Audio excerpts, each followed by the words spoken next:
ada pajak-pajak tertentu yang memang digunakan khusus untuk tujuan-tujuan tertentu. Misalnya apa? Di cukai rokok misalnya. Cukai itu kan untuk pajak ya. Ada namanya, saya lupa istilahnya, DPT, dana hasil tembakau atau apa. Itu ditujukan untuk ya memang untuk mengembangkan tembakau misalnya. Ada ya. Atau mungkin yang lain juga ada ya. Jadi ada porsi-porsinya sebenarnya yang harus dilakukan. Tujuannya apa tadi? Tujuannya adalah untuk membiayai proyek-proyek tertentu atau untuk mengembangkan industri atau sektor ekonomi tertentu. Tujuannya di situ ya. Nah, jadi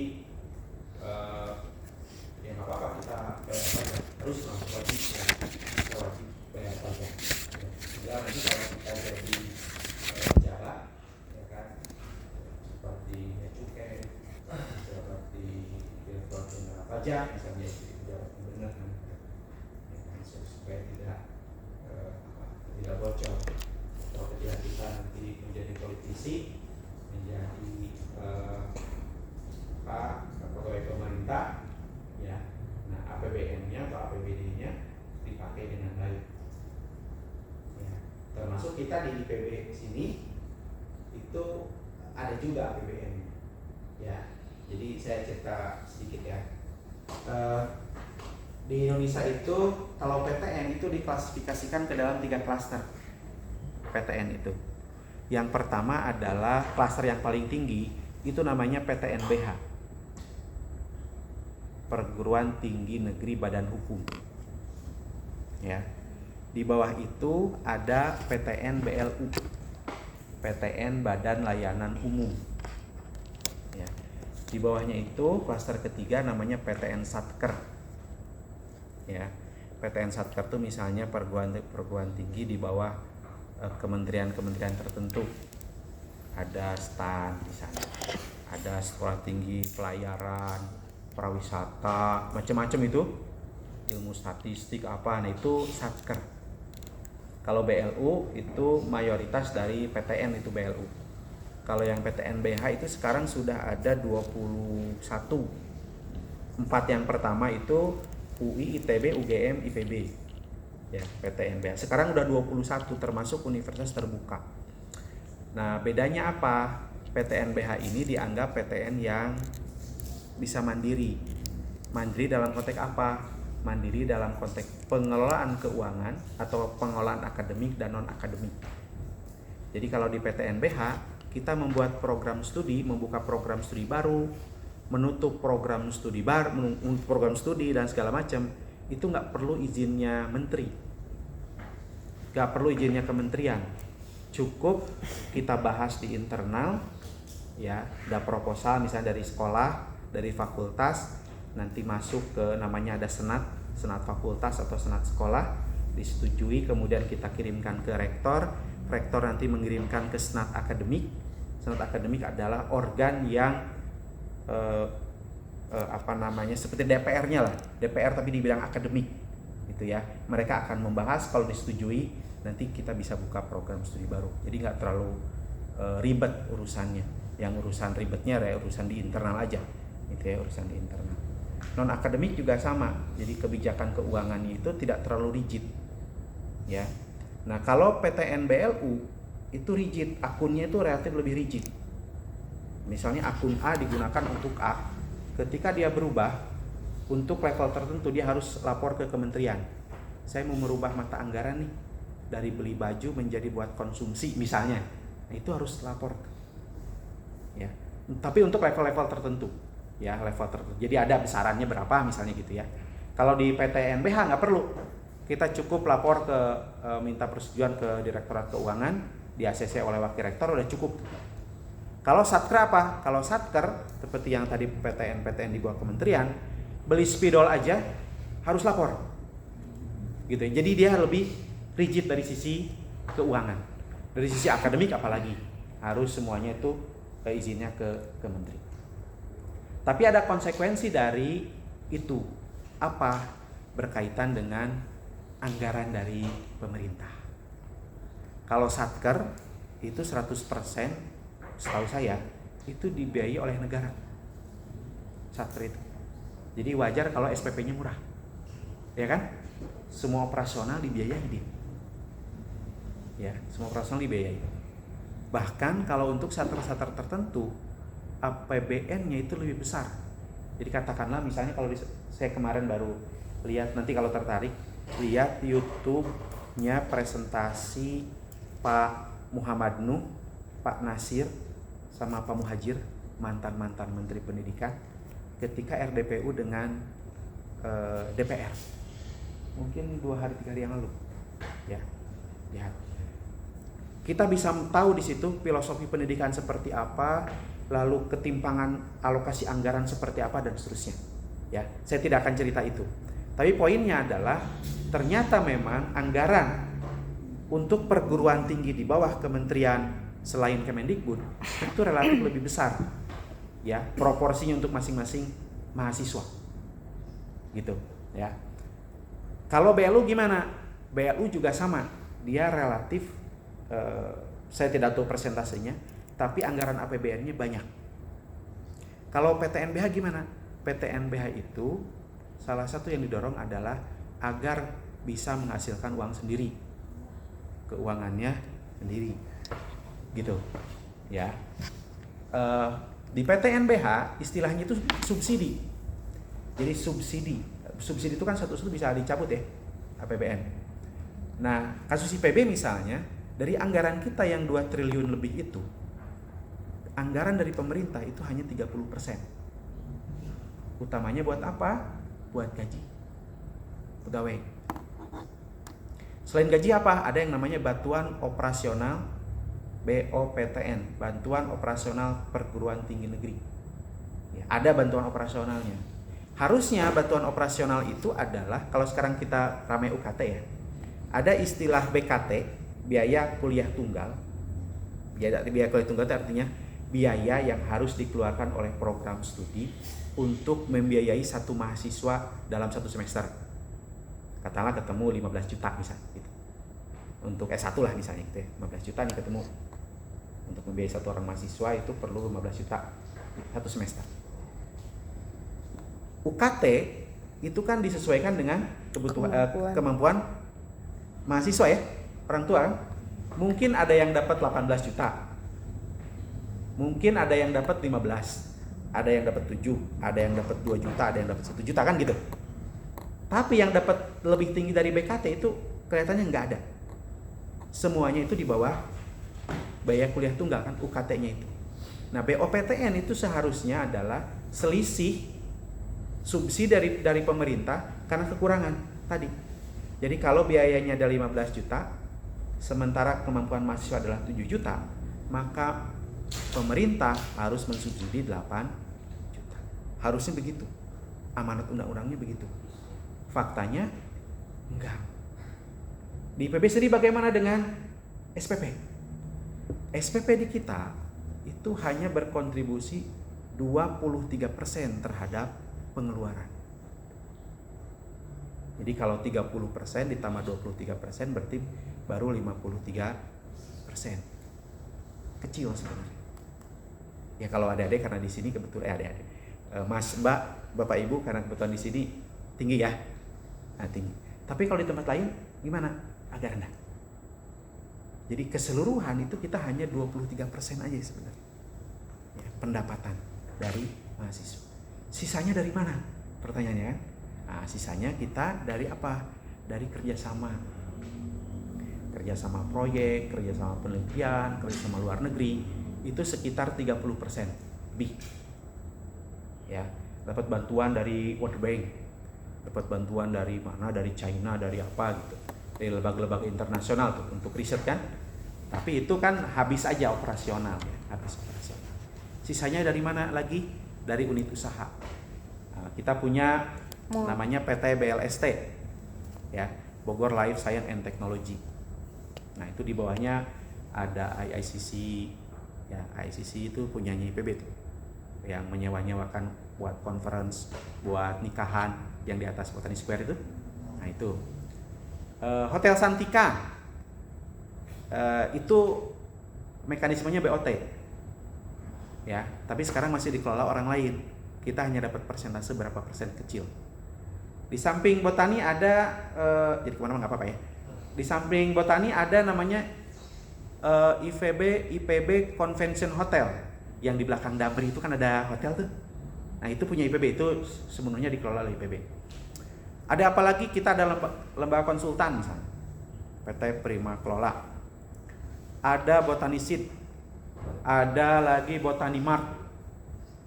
Sampai sekarang ada jualan, kalau Bapak Ibu nanti lihat ada satu merek air namanya Botani, itu produksi IPB ya. Toko roti, macam-macam lah pokoknya usaha. Tapi itu baru berkontribusi sekitar 7% aja terhadap penerimaan IPB. Gitu ya. Jadi kemarin ketika ramai gonjang-ganjing UKT, itu sebenarnya karena ada universitas yang kebablasan. Jadi memanfaatkan situasi gitu. Ya. Nah, di IPB sendiri sebenarnya kemarin itu memang ada kenaikan, tapi untuk golongan ke atas. Justru yang di bawahnya itu relatif lebih rigid. Jadi misalnya saya kemampuannya orang tua saya katakan 3 juta misalnya gitu. Ya, mungkin saya dapat SPP-nya kalau dulu dengan aturan yang lama itu saya dapat 4 juta katakanlah.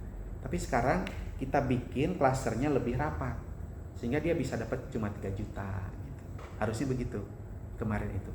Memang untuk yang tadi misalnya penghasilannya besar, ada penambahan, mungkin ada yang 500.000, ada yang 1 juta. Tapi itu khusus untuk mahasiswa baru. Ya, mahasiswa baru saja. Nah, itu dibatalkan semua oleh kementerian. Jadi duit nggak dikasih, SPP dibatalin. Nah, apa sekarang apa konsekuensinya? Ada mahasiswa yang kelebihan bayar. Ya, untuk yang atas tadi, tapi itu nggak banyak kan.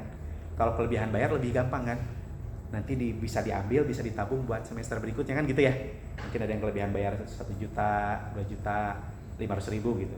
Bisa diambil atau bisa ada mahasiswa yang kekurangan bayar. Kenapa? Karena kalau menurut aturan baru dia golongannya golongan 3 katakanlah gitu. Dapatnya 3 juta. Tapi kalau ikut aturan yang lama dia golongan 4, harusnya 4 juta. Jadi kita ada selisih 4 juta. Artinya kita harus menagihkan ulang kan.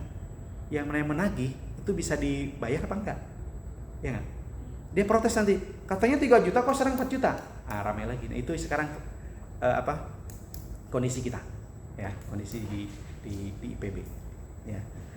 Yang lain juga sama lah kira-kira. Nah, saya kenapa cerita ini tadi kaitan dengan pajak tadi gitu ya, dengan pajak tadi. Jadi kondisinya sekarang ya banyak PTN yang diminta untuk punya usaha, ya punya usaha untuk membiayai aktivitas akademik, ya. Jadi terbalik, banyak perguruan tinggi yang disuruh bikin usaha. Banyak dunia usaha yang bikin perguruan tinggi, ya. Iya. Ada kan banyak kan? Ciputra punya, apalagi itu? Sampurna, ya. Pertamina, ya kan? Ada contohnya kan? Macam-macam kan? Ujung-ujungnya apa? Ya PTN ngembangin usaha nggak jalan, gitu kan ya? Ya jadi itu masih 3%, kan 27%, kecil. Perusahaan bikin universitas, ya gitu-gitu aja kan gitu. Ya, nah ini kayak saya tadi kondisi di kita seperti ini. Di tempat lain seperti apa PTN sama juga. Kalau untuk PTN yang mungkin dia punya fakultas kedokteran misalnya, mungkin ada subsidi silang, ya subsidi silang. Jadi tidak seberat di IPB misalnya, gitu ya. Pak, bukannya IPB sudah ada kedokteran sekarang? Baru 1 angkatan. Ya, jadi 1 orang. Belum nendang gitu ya. Belum nendang ya, masih jauh. Anggaran kita 2 triliun tuh nggak nendang kalau cuma segitu kan, kira-kira gitu ya. Ini dilema. Lebih lengkapnya saya sarankan nanti ya kalau Bapak Ibu pengen tahu carut-carut pendidikan terutama yang berkaitan dengan biaya kuliah, tontonlah presentasinya Pak Nu. Nggak lama kok, mungkin 20 menitan gitu. Pak Nasir itu mungkin hanya 15 menit gitu ya. 2 orang itu aja minimal. dapat bayangan seperti apa kondisi.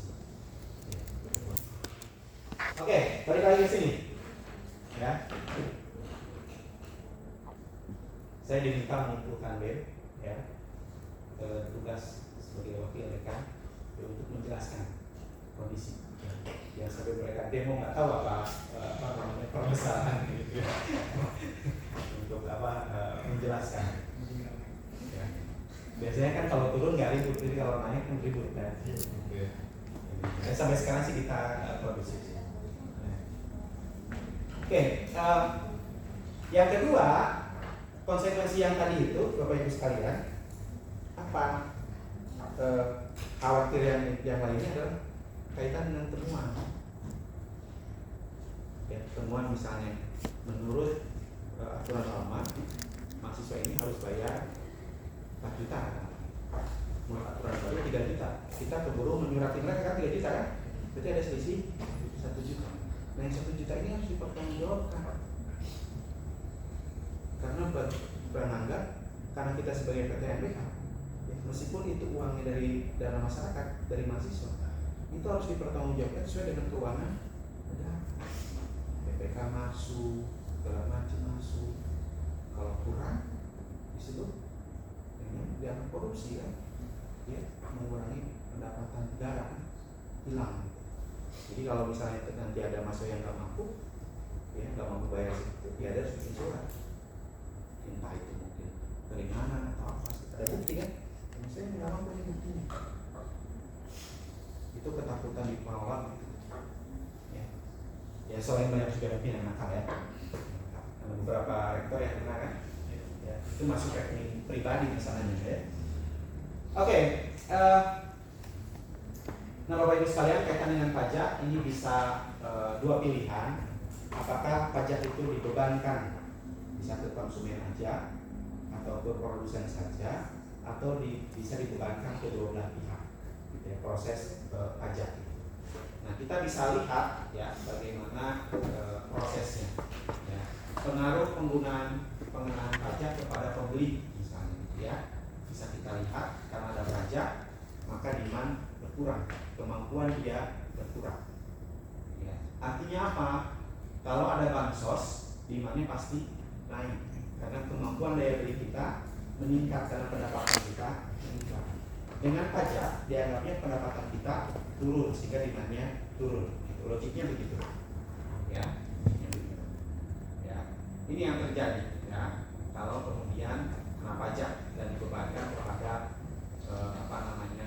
pembeli misalnya gitu ya, dan kemudian nanti juga akan membebankan kepada konsumen sama ya.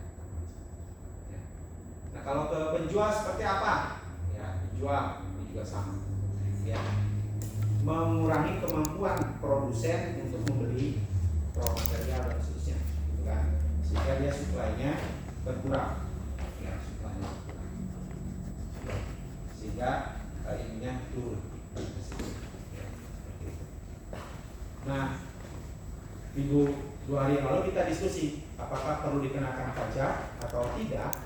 Nah itu kita lihat dari cost benefitnya, mana yang lebih memberikan manfaat yang optimal secara agregat ya.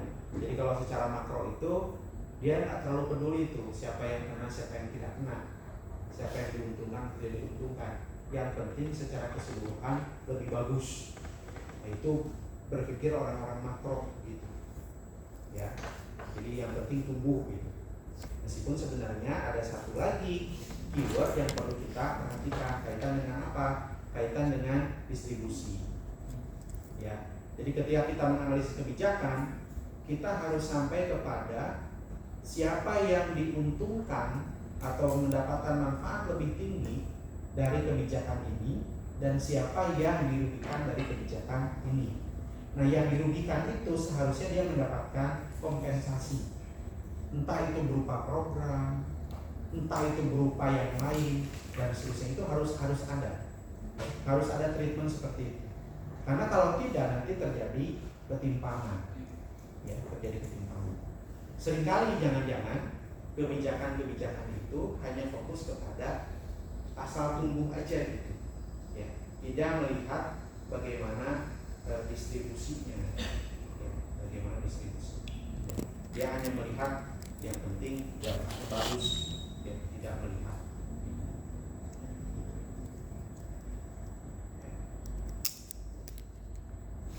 Nah ini contoh yang minggu lalu juga sudah kita bahas ya, tentang dengan penawaran yang elastis tapi permintaannya inelastis. Ya. Jadi ini kan kita bisa lihat lebih landai, ini curang kan gitu. Ya, ini sudah kita bahas. Oke, ada pertanyaan sebelum nanti kita lanjut ke apa, materi yang terakhir kaitan dengan biaya. Ya boleh kaitan dengan kuliah atau boleh dengan yang lain juga. Silakan. Nggak ada, ya. Kebetulan universitas saya dulu itu tuh BAU. Terus apakah bisa ngambil keuntungan itu dari mandiri ya, dari penerimaan mandiri? Karena di kampus saya dulu tuh ketika dia bisa ngasih SPP-nya gede banget, bakal cepet masuk. Misalnya katakan dia langsung ada teman saya sama-sama FP, dia langsung nembak 100 juta, nah dia langsung dapet tuh Pak. Nah kalau kayak gitu itu gimana tuh Pak? Oke, jadi sebenarnya ada aturan umum. Jadi kalau tahun ini misalnya itu kan jalurnya itu kita bagi 3 ya, secara umum 3. Yang pertama itu tanpa tes. Kalau sekarang namanya SNBP yang berbasis prestasi ya, SNBP yang berbasis rapor itu. Nah itu ada range-nya antara 30 sampai 40% dari kuota. Ya. Kemudian ada lagi SNBT yang tertulis, ya kan, yang beberapa tahun terakhir itu menggunakan UTBK itu yang berbasis komputer ya, komputer nilainya nanti masuk. Itu juga sekitar 30 sampai 40. Jadi rata-rata itu biasanya universitas mengambil SNBP-nya itu bisa 40 atau bisa 35 ya. Kemudian SNBT-nya itu 30 sampai 35 atau 30 sampai 40. Lalu yang terakhir adalah mandiri. Mandiri ini range-nya maksimum 40%. Nah, mandiri ini banyak tuh ragamnya. Ya, di PB misalnya itu ada mandiri klaster BUD, beasiswa utusan daerah. Nah ini tuh dulu idenya bagaimana Pemda-Pemda menyekolahkan mahasiswa-mahasiswa di daerahnya yang mungkin secara akademik karena perbedaan geografi segala macam dia nggak bisa tuh bersaing di SNBT gitu ya, atau tapi sebenarnya potensinya bagus. Nah dia dibiayai oleh Pemda. Ya, mengirimkan tuh Pemda banyak ya biasanya. Ya. Ada kuotanya sih, kuotanya berapa gitu ya ada. Ada lagi jalur mandiri yang murni lah, mandiri, yaitu setiap orang boleh. Ada lagi jalur kalau sekarang itu jalur ketua OSIS. Kalau di IPB itu ada ketua OSIS. Ada sekarang ada. Baru minggu lalu saya sama Pak Dekan menyeleksi ketua OSIS. OSIS ada. Kemudian ada lagi namanya jalur PIN, prestasi nasional, internasional, nasional. Termasuk di situ ada jalur tahfiz Quran ya.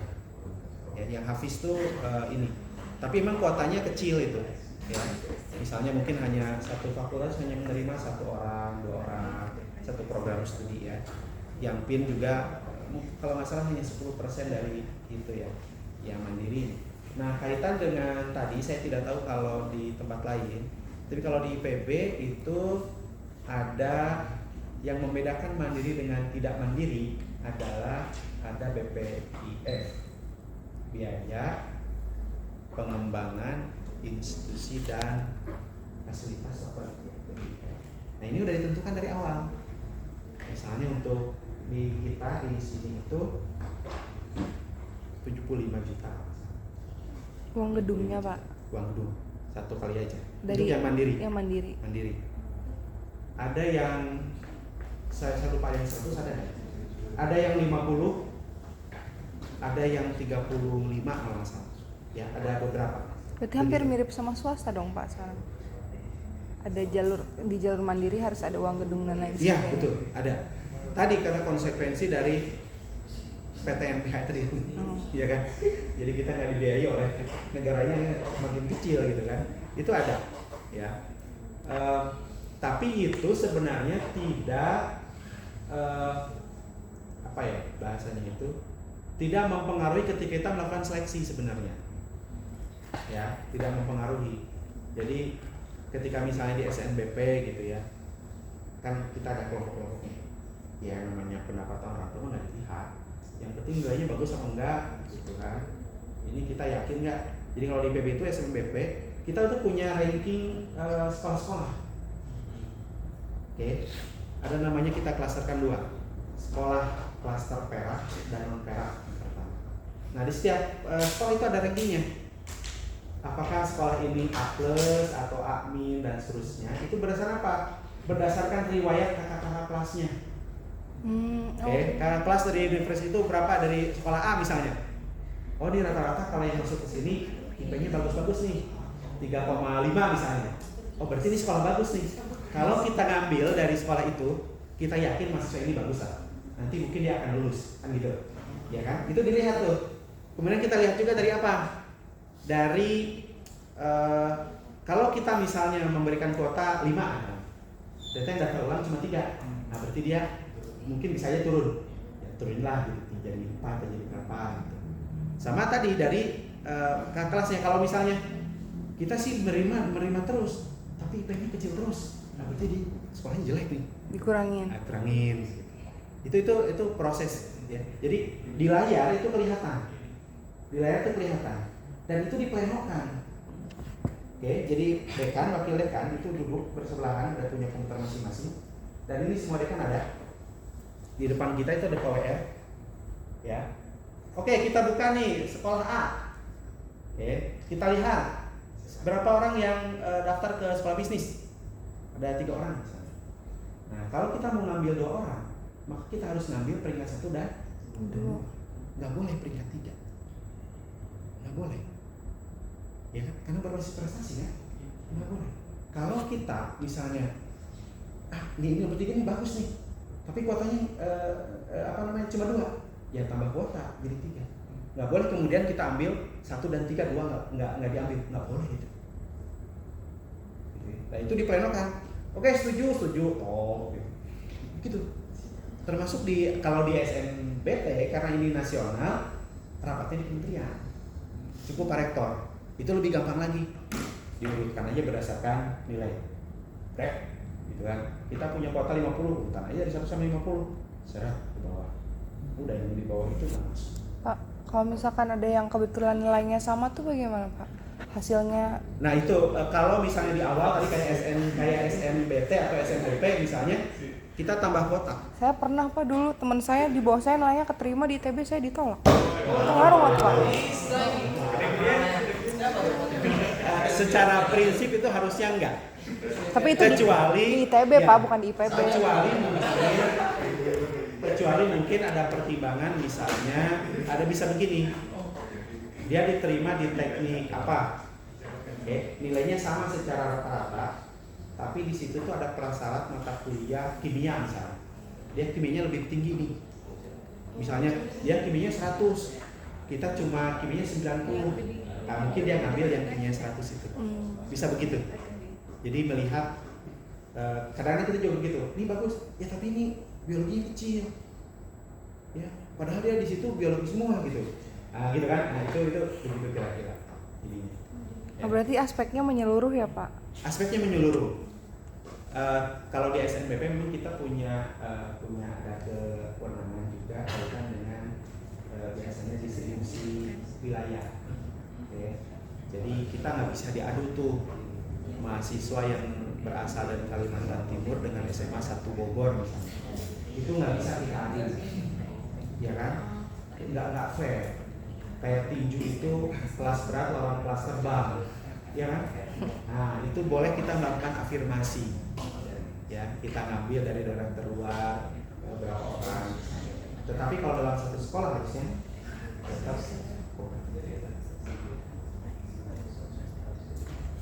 Regional Ya. juga mempengaruhi dong.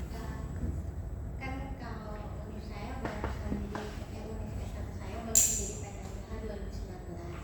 Terus secara kondisi kalau dari pemaparan Bapak, mungkin kalau kita kompare PB, univ saya itu belum siap. Jadi dulu pas saya masuk itu isunya itu PTNBH, terus dari kita yang BEM itu melakukan audit residensi. Terus dari nggak kesiapan itu muncullah isu baru bahwa tiba-tiba univ-univ lain di Indonesia itu jadi PTNBH juga. Jadi katanya pemerintah itu mendorong sebanyak-banyaknya univ dijadikan PTNBH agar tidak ada anggaran lagi yang dikucurkan. Terus kita disuruh usaha sendiri. Nah, ketika audiensi stakeholder tuh cuma kalian emang membahas masalahnya apa, alokatnya nggak ke sektor dan terus nggak ada ujung audiensi. Habis audiensi terus kita lakuin demo nggak ada ujung juga. Terus akhirnya tiba-tiba kita disuruh diem lah, nggak ada lagi pembahasan itu.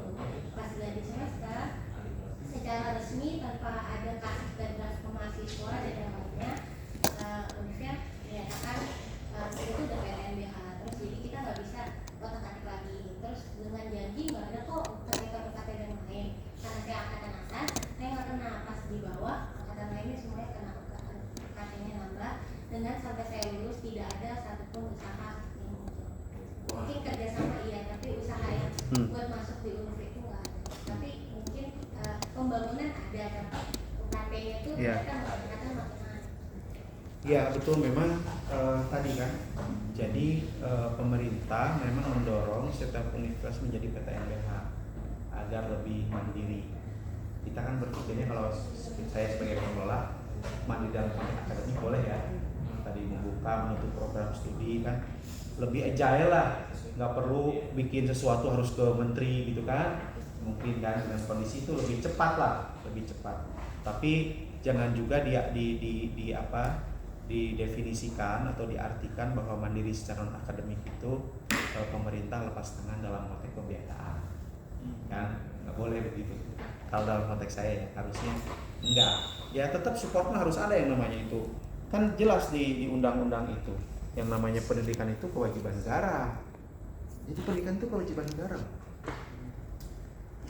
Boleh nggak swasta masuk? Boleh, dengan catatan apa? Sifatnya adalah non profit. Kan organisasi non profit, nggak boleh dia nyari untung dari situ. Harusnya begitu ya, harusnya begitu. Idealnya di undang-undang itu bilang begitu ya. Oke, karena negara nggak mampu, kalau harus bikin universitas banyak ya segala macam, kita angkat tangan, kita minta tolong masyarakat untuk juga membantu ya, dengan catatan nggak boleh nyari untung. Harusnya begitu ya. Memang ada juga pendapat begini, ketika kita menjadi PTNBH itu kan lebih agile tadi di sisi akademik ya, kebijakan akademik lebih agile segala macam, sehingga kualitas universitas itu menjadi bagus. Memang betul ya, peringkat PTNBH itu relatif lebih bagus dibanding yang lain ya, karena tadi mungkin dia memiliki keluasaan membuat kebijakan dan seterusnya itu lebih cepat lah kira-kira gitu ya, responnya lebih cepat. Memang tapi trade off-nya adalah kaitan dengan anggaran ya. Kalau di IPB sih udah sekitar 10 tahunan nggak SPP nggak naik, SPP itu nggak naik. Tadi kan terlalu anggarannya hanya 23% ya, hanya 23%. Dan percaya atau enggak, sekitar mungkin 30% mahasiswa IPB yang satu itu dapat beasiswa. Dapat beasiswa. Bisa beasiswa dari alumni, dari perusahaan, dari apa segala macam. Karena memang piramidanya itu kayak piramida gini.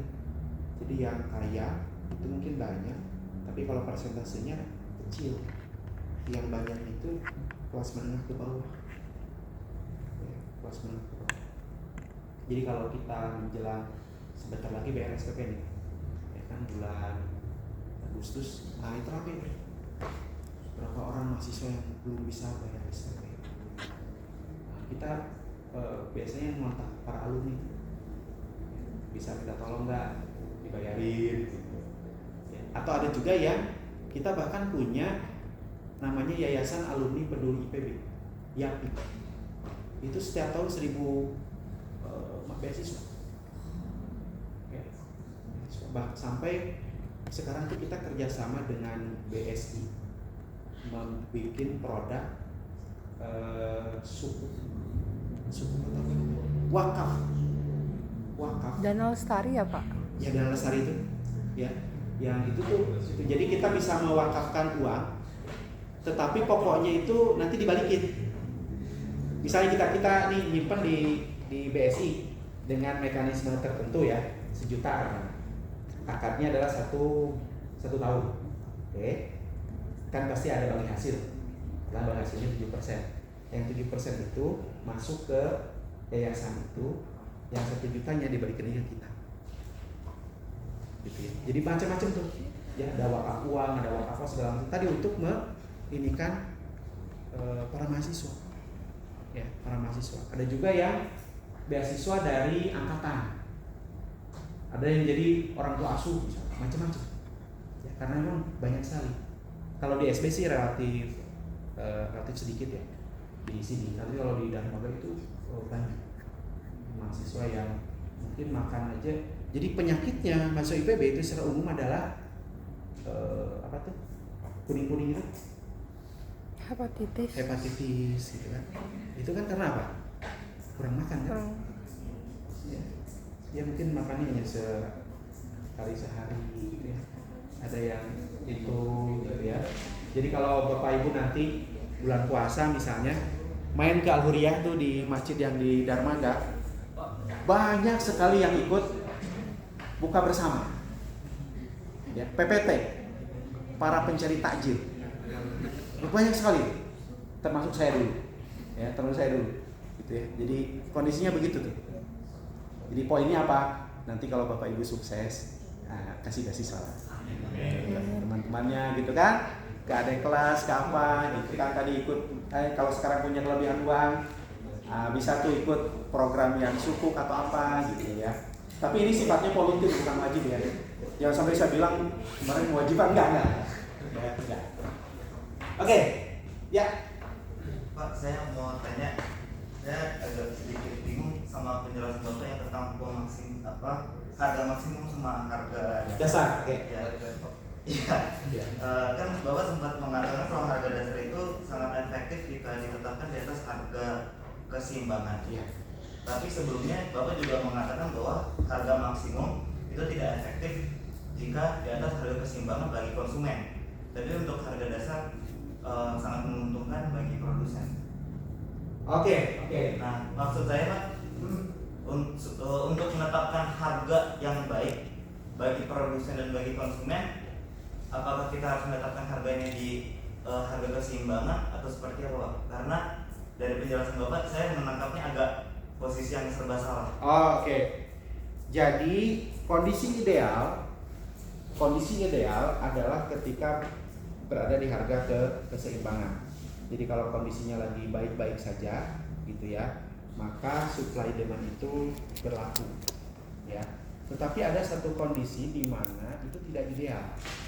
Ya, tidak ideal. Misalnya tadi ketika kelebihan produksi atau kekurangan produksi. Kan logikanya kalau kelebihan produksi harga akan turun. Pada posisi itu berarti produsen rugi kan?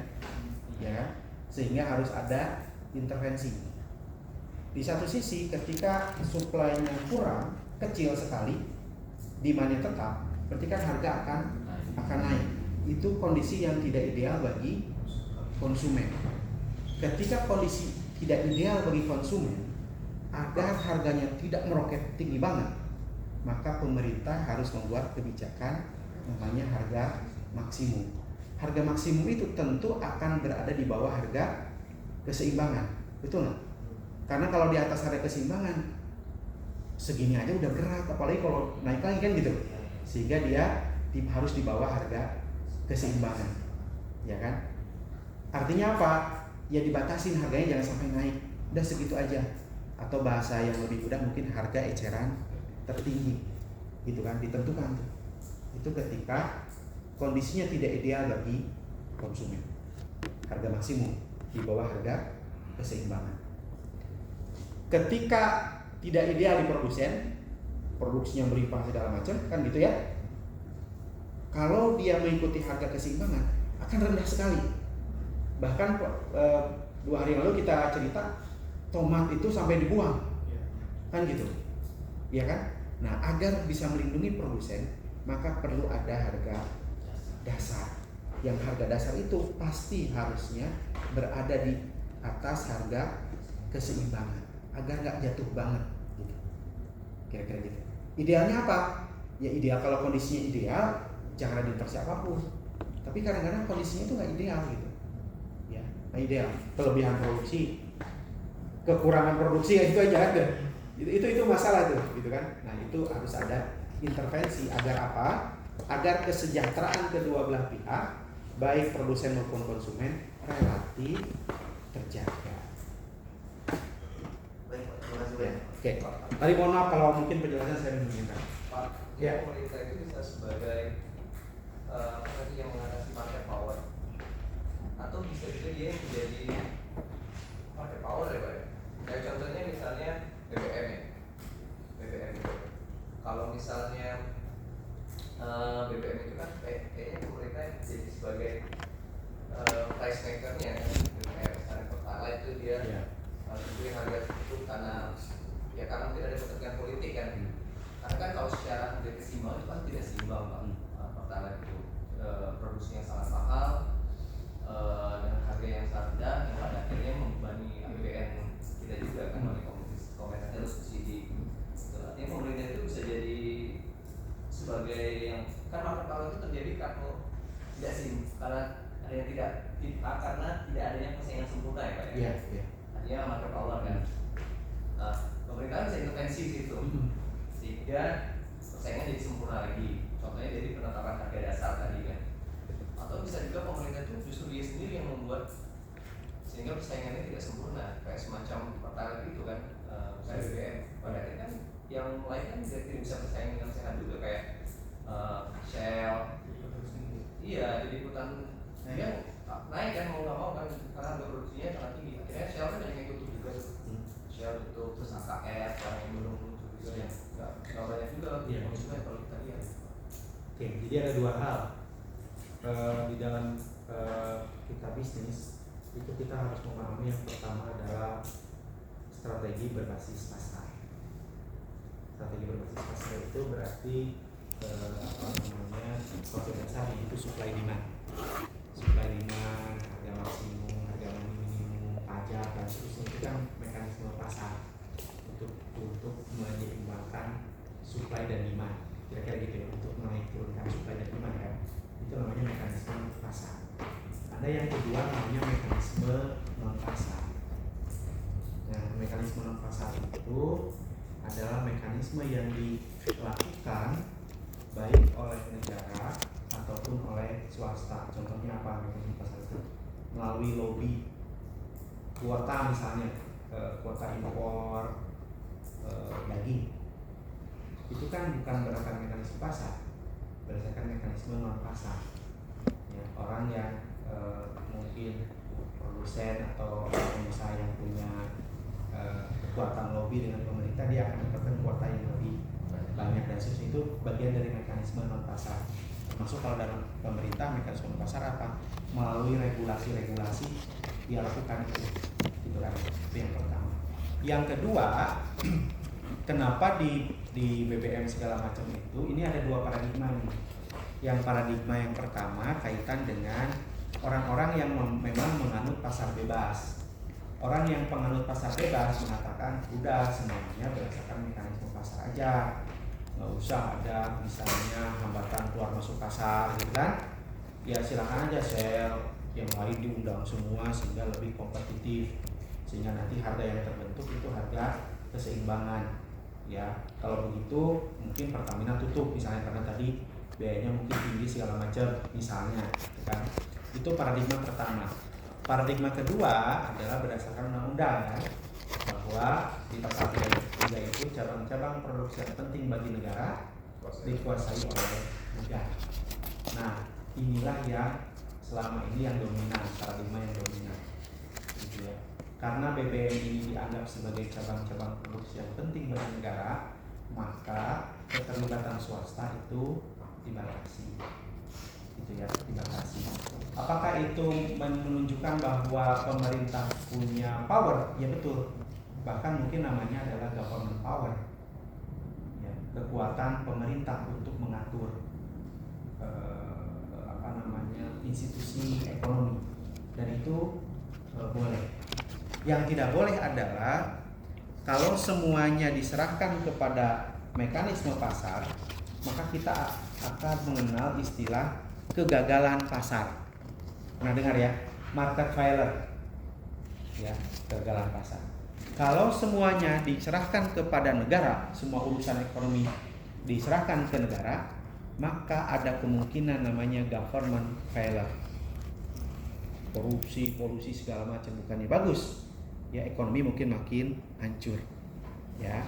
Nah, kita itu berada di posisi mengkombinasikan kekuatan pasar dengan kekuatan negara. Makanya dalam sistem ekonomi kita sebut sebagai mix ekonomi. Secara umumnya namanya mix ekonomi. Ekonomi campuran. Ada peran negara, ada peran swasta. Kalau di pasar bebas, ya biasanya yang mazhabnya kapitalisme yang pertemuan pertama itu mekanisme pasar yang lebih dominan. Negara hanya akan masuk ketika terjadi kegagalan pasar. Ketika tidak, dia enggak. Ya, gitu. Jadi sebagai wasit aja. Tapi wasit yang sewaktu-waktu dia harus ikut main. Gitu ya, gitu. Kalau di sosialisme itu government power semua. Ya kan?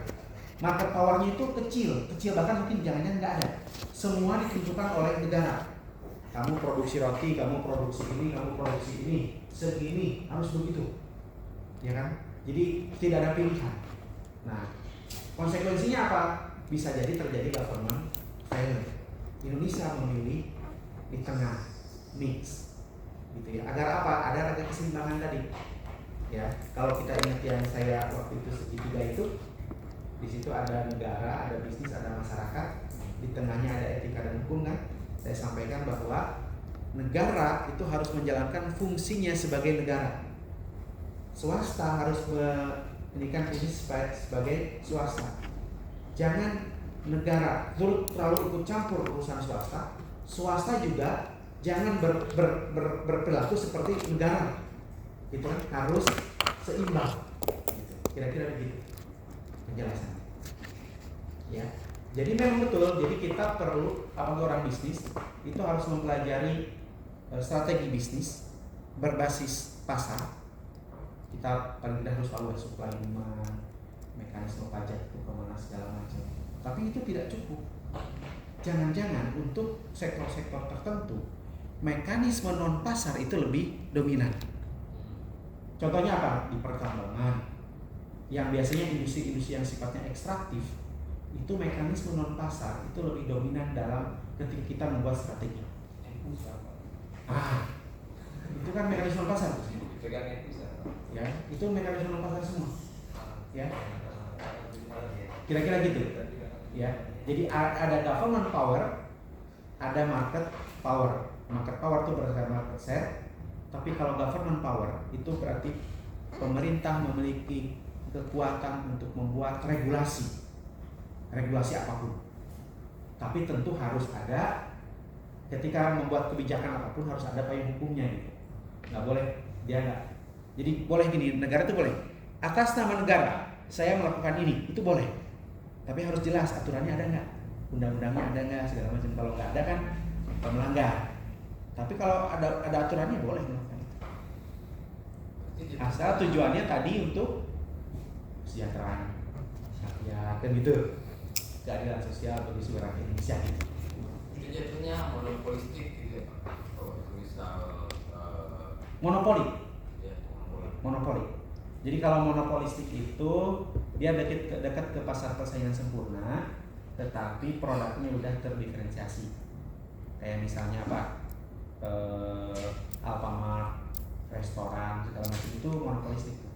Tapi kalau monopoli beda, monopolistik dengan monopoli. Ya. Boleh kok sebenarnya perusahaan itu monopoli, boleh. Karena misalnya ini perusahaan ini perlu modal yang besar. Gak semua orang bisa masuk kan? Mungkin dia monopoli. Yang gak boleh adalah perilakunya monopoli. Ya, perilakunya yang monopoli. Nah harapannya tadi, kalau misalnya cabang-cabang produksi yang penting tadi itu listrik apa segala macam, pemerintah yang masuk ke situ, ya dia memang perusahaannya monopoli, PLN misalnya monopoli, tapi harapannya perilakunya tidak monopoli. Artinya tidak bisa kemudian dia membuat harganya itu semena-mena, naikin turunin sih nggak pernah ya, naikin tinggi banget gitu misalnya. Harus dipertimbangkan kemampuan masyarakat. Lalu bagaimana dengan subsidi? Nah, subsidi BBM kan besar banget ya. Nah ini juga sama, ada dua paradigma.